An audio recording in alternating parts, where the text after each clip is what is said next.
Johnson മാഷ് ആണെങ്കിലും എത്രയോ അധികം ലിറിസിസ്റ്റുകളുടെ കൂടെ വർക്ക് ചെയ്തിട്ടുണ്ട്.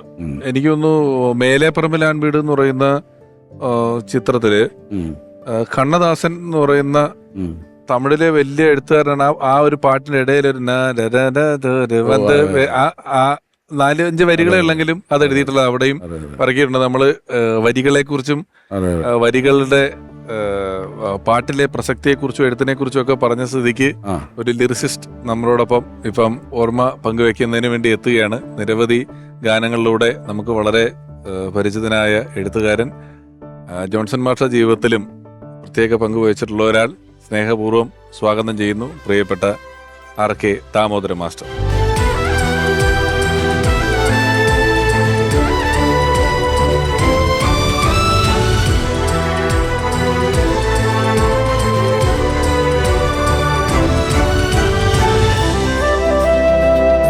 സാർ നമസ്കാരം, സ്വാഗതം.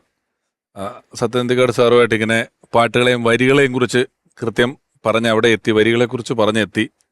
എങ്ങനെയായിരുന്നു ജോൺസൺ മാഷുമായിട്ടുള്ള ആദ്യത്തെ ഒരു കാണലൊക്കെ ഓർമ്മയുണ്ടോ? ജോൺസൺ മാഷെ കാണലെന്ന് പറയുന്നത് ഒരു ആകസ്മികതയാണ്. വർഷങ്ങൾക്ക് മുമ്പ് 79 ഒരു ദിവസം ഈസ്റ്റ്മാൻ ആന്റണിയുടെ ഒരു പടം, ചെറിയൊരു പടമാണ്, ഇണയെ തേടി എന്ന് പറഞ്ഞിട്ട്. അതിനൊരു ചെറിയൊരു കവിത ടൈറ്റില് ഇണയെ തേടുക എന്ന് പറയുന്ന എല്ലാം പ്രഭാതം, പ്രദോഷം, നദി, കടല്, ഇങ്ങനെ എല്ലാം പ്രകൃതിയിലെല്ലാം ഇണയെ തേടിക്കൊണ്ടിരിക്കുന്നു എന്നൊരു കൺസെപ്റ്റിലൊരു കവിത എഴുതാൻ മറന്നു. ചെറിയൊരു ബ്ലാക്ക് ആൻഡ് വൈറ്റ് പടമാണ്. സിൽക്ക് സ്മിത അഭിനയിച്ചാണ്. ഈസ്റ്റ്മാൻ ആന്റണി ആദ്യമായിട്ട് ചെയ്യുകയാണ്. അപ്പം ഇങ്ങനെ പറഞ്ഞ് എൻ്റെ അടുത്ത് വന്ന് കലൂർ ഡെന്നീസും ഉണ്ടായിരുന്നു. അപ്പോൾ കലൂർ ഡെന്നീസ് ദേവരാജൻ മാസ്റ്ററായിട്ട് അന്ന് ഏറ്റവും അടുപ്പമുള്ള മനുഷ്യനാണ്. ദേവരാജ മാഷ് എന്ന് വെച്ചാൽ ഒരു ഭീകരനാണെന്ന് എല്ലാവർക്കും ഒരു മുമ്പിലിരിക്കാൻ പോലും പറയില്ല നമ്മൾ ചെന്ന് കഴിഞ്ഞാൽ. അപ്പോൾ ഈ ഞാൻ കണ്ടേക്കണമെന്ന് വെച്ചാൽ കല്ലൂർ ഡെന്നീസ് മാഷിൻ്റെ ഈ മഹാലിംഗപുരത്തുള്ള കംതാർ നഗറിൽ വീട്ടിൽ ചെന്ന് കഴിഞ്ഞാൽ മാഷ് ഒരു ലുങ്കി മാത്രമേ എടുത്തിട്ടുണ്ടാവുള്ളൂ, ഷർട്ട് ഇട്ടുണ്ടാവില്ല. മാഷിൻ്റെ തോളത്തൊക്കെ കയറ്റി എന്താ മാഷ് ചെയ്തതെന്നൊക്കെ ചോദിച്ചിട്ടിങ്ങനെ വളരെ കാഷ്വലായിട്ട് വർത്തമാനം പറയുന്നൊരു മനുഷ്യൻ അന്ന്. അപ്പോൾ ഈ കവിത കൊണ്ടേ കൊടുത്തിട്ട് കുറച്ച് കാശൊക്കെ റെഡിയായി കഴിഞ്ഞപ്പോൾ ഇവർക്ക് റിലീസ് ചെയ്യണം ഈ പടം. പിന്നെ ടൈറ്റിൽ സോങ്ങും കൂടെ വെച്ച് കഴിഞ്ഞാൽ അവർക്ക് റിലീസ് ചെയ്യാം. അപ്പോൾ മാഷിൻ്റെ അടുത്ത് എന്നിട്ട് പറഞ്ഞു, മാഷേ ഇതൊരു 2-3 ദിവസത്തിനുള്ളിൽ ചെയ്തെന്ന് കിട്ടണം. ആ മാഷ് ഇങ്ങനെ നോക്കിയിട്ട് ആഹാ അങ്ങനെയാണെന്നു, ഒരു 6 മാസത്തേക്ക് ഒക്കത്തില്ലടാന്ന്. പക്ഷേ അത് പറഞ്ഞാൽ പറ്റില്ല, ചെയ്യണം എന്ന് പറയണം. വീണ്ടും പറയണേ ഈ ഡെന്നീസ് അങ്ങനെ പറയുന്നു. പറഞ്ഞപ്പോൾ മാഷ് ഒന്നും മിണ്ടുന്നില്ല. പ്രൊഡ്യൂസറടുത്തോ ഈ ഡയറക്ടറടുത്തോ ഒന്നും ചോദിക്കാതെ അപ്പം തന്നെ സൈഡിലിരിക്കുന്ന മാഷിൻ്റെ സാധാരണ ഫോണിൽ റിങ്, ജോൺസാ ഒന്ന് ഇങ്ങോട്ട് വരണം കേട്ടോ നീ. ജോൺസനെ വരുത്തിയിട്ട് ഈ പാട്ട് കൊടുത്തിട്ട് ഇവന്മാർ പറയുന്നത് നാളെ ചെയ്തു കൊടുക്കണം എന്നാണ് പറയുന്നത്, നീ എന്തെങ്കിലും ചെയ്തു കൊടുത്തേ കേട്ടോ.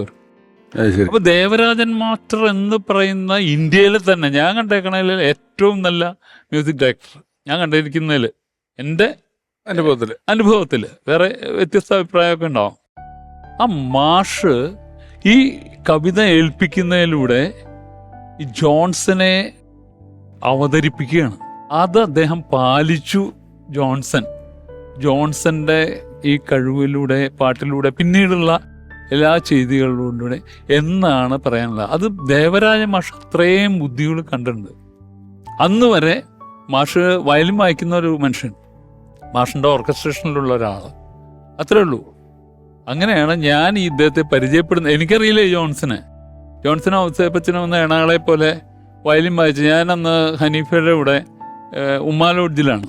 വലിയ ശല്യമാണ്, കാരണം പുലർച്ചയ്ക്കൊക്കെ ഇവർ വയലിൻ വായിച്ച് ഭയങ്കര ബഹളമാണ്. ഔസേപ്പച്ചൻ എന്ന അവിടെയാണ് താമസിക്കുന്നത്. അല്ല, അപ്പൊ ഈ പറഞ്ഞ സംഭവത്തിന് മുമ്പ് ജോൺസൺ മാഷ് സ്വതന്ത്ര സംഗീത സംവിധാനമായിട്ടുണ്ടോ? ചെയ്തിട്ടേ ഫസ്റ്റ് ഫിലിമാണ്.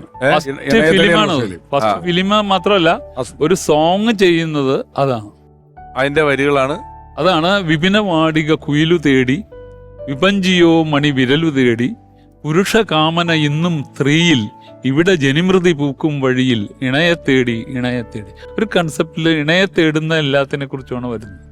മനോഹരമായിട്ട് ട്യൂൺ ചെയ്തു. അത് നമുക്കൊന്നും കേൾക്കാനൊന്നും അവസരമില്ല. കാരണം അതിൻ്റെ ഇവിടെ പോലും അതിൻ്റെ ഒരു പ്രിന്റ് പോലും കിട്ടാനില്ല. ഞാൻ അതിൻ്റെ പാട്ട് എടുത്ത് വെക്കണം. ജോൺസൺ തന്നെ എന്നോട് ചോദിച്ചിട്ടുണ്ട് ഇതെവിടെ കിട്ടും. ഞാൻ ഈസ്റ്റ്മാൻ ആന്റണിയെ കൊണ്ട് അന്വേഷിച്ചു, ആർക്കൈവ്സിലൊക്കെ പോയി നോക്കി, ഈ പ്രിന്റ് പോലും ഇല്ല, പാട്ടുമില്ല എന്നുള്ളതാണ് ഒരു ദുരന്തം.